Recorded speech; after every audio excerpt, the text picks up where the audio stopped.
In the next episode of Children of Heroes, we traveled about an hour and a half west from central London to Swindon, where we talked to Mr. Josef Horák Jr., son of squadron leader Josef Horák. Thank you for participating in our project Children of Heroes. Your father served in the Royal Air Force during the Second World War. Can you tell us how he became a pilot and how he came to the United Kingdom? After the invasion, he escaped through the Middle East, North Africa to France. From then, I think they went to an airfield just outside of Birmingham, where they were assessed. And from there on, he was an observer, then an air gunner. Then he took up pilot training, which I believe was done at Watchfield. Then Bomber Command as a pilot. He was in bombers, he was in 311. And they moved around to different air bases in the east of England and also Coastal Command. He was also somehow associated with training of Czechs in Paignton, in a big old country house. I think he was a sort of liaison officer between the Czechs and the British. That's the Czech medals and the checklist. Here we go. I'm told that's unusual.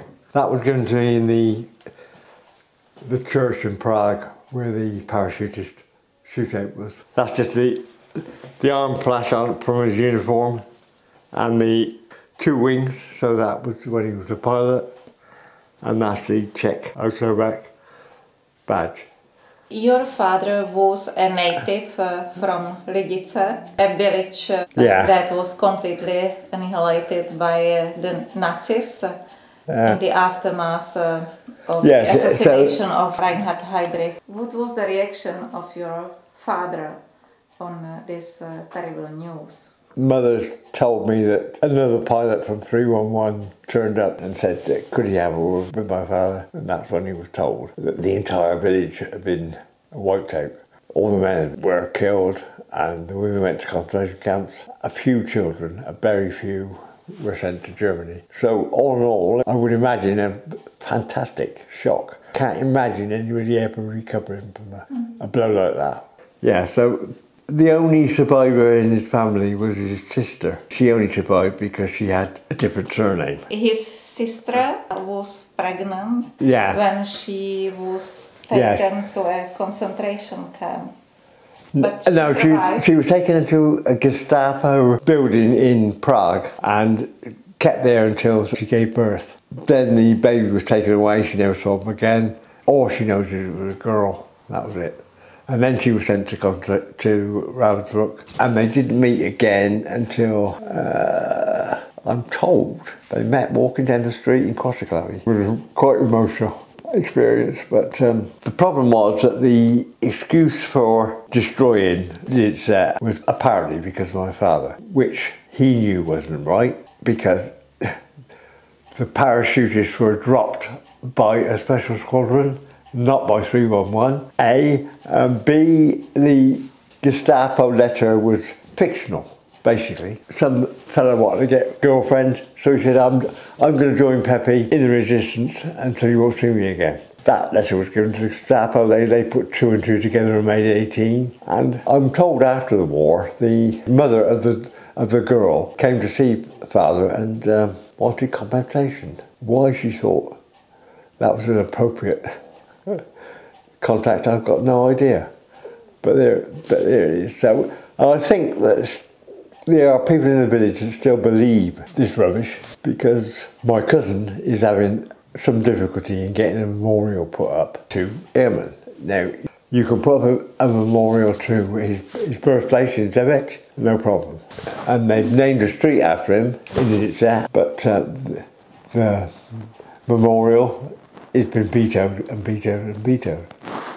I don't quite understand that. Then he returned to the Czech Republic. On return to the Czech Republic, obviously he couldn't go back to his village as it had been destroyed, so he moved to Kladno, Krotiklavy. After the communist coup, Václav and me and Mother said we were going back to England to visit relatives and flew out. It was relatively easy. Father was being watched, and by devious means he got into Austria, where he was in a refugee camp. I think somewhere in here we have the Vienna transit permit, transit to use for Vienna. But he then sent a letter to Stross, the MP for Stratford-on-Avon. He contacted the Foreign Office. Foreign Office said, the Home Office said, okay, if you're going to vouch for him, he can come. And he was out within 48 hours. He then worked for a short time in a timber yard in Stratton and then rejoined the RAF. He was flying a Domini aircraft. In bad weather, he crashed at Chipping. I think he was about 1 year in the RAF after the war, and that was it, finished. What caused this crash, bad weather? Well, I don't think it was ever said what the problem was. The RAF said it was pilot error, and although I can see their point of view, I think anybody that survived the war, flying bombers, is unlikely to be a pilot that's making errors. So I'm not entirely sure that I agree with that. When we went to the Ministry of Defence in Prague, they said, we investigated and it wasn't the Russians. That was a surprise to me because I didn't know they were investigating it. But he was writing articles against the communists to anybody that would listen. The BBC, Rotary Club, an American newspaper. Basically, if he could attack the institution, he would. So it's conceivable, to my mind. Since 1992, one of the Lidice streets has been given the name of your father. That's right, yes. Have you ever been there to see the street? I've been back many times. After the communists had left the Czech Republic, then I went back and been going back ever since. Do you see it as a satisfaction for your father, the fact that one of the streets in Lidice has been given his name? Yes, yeah, you appreciate it, yeah. The director of the memorial is very sympathetic, I think, and always greets me when we go there. And he announced that the death of my mother at this year's memorial, which I was grateful for. I find it a little surprising that Tonda Nespor and his colleague started the Society for the Memory of Joseph and Joseph Stribany, and they produced many pamphlets and leaflets over the years, calendars particularly. I don't think there's a residue of hate. The communist propaganda, which I think continued the German propaganda that it was his fault, was in existence for longer than the truth, and therefore is residual, and people resent them to a certain extent, I think. Some people are extremely nice, and then some people just don't seem to want to know. You have worked mainly in the telecommunications sector. Yes. What made you decide to work in this field? Technically, I was not too bad, but when it came to languages and English and things, I'm very bad. So I went into joined BT and for a number of years, and then the Overseas Development Administration wanted telecoms engineers in Zambia, so I went there as well for one contract, 3 years. Came back to Britain, found it was boring, so I resigned from BT and went to Malawi for about 3 contracts, about 9 years. How was your life in Africa?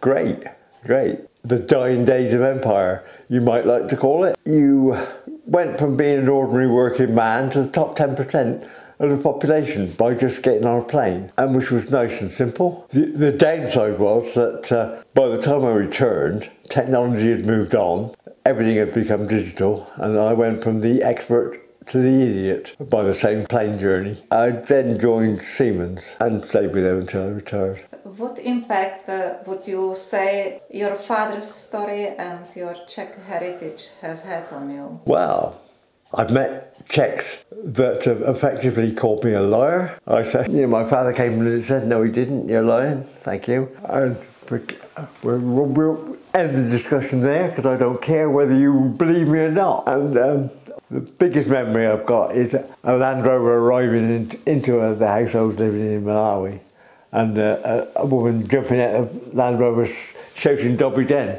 She'd seen my name on the door, and so she said hello, as she was Czech. So that was nice. And we played a lot of squash together and went on holidays after that. It was ended up a very nice arrangement. I told her that the Bart's godfather was Masaryk, so she said, could she shake the hand of the hand that might shake the hand of Masaryk? Torturous, but nice. Do you understand some Czech? Very little.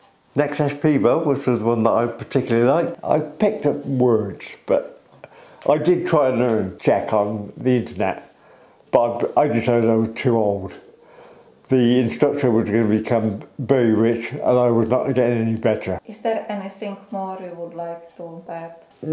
Not really. I think you can't change people's opinion. If that's what they want to believe, then that's what they believe. And it becomes an act of faith.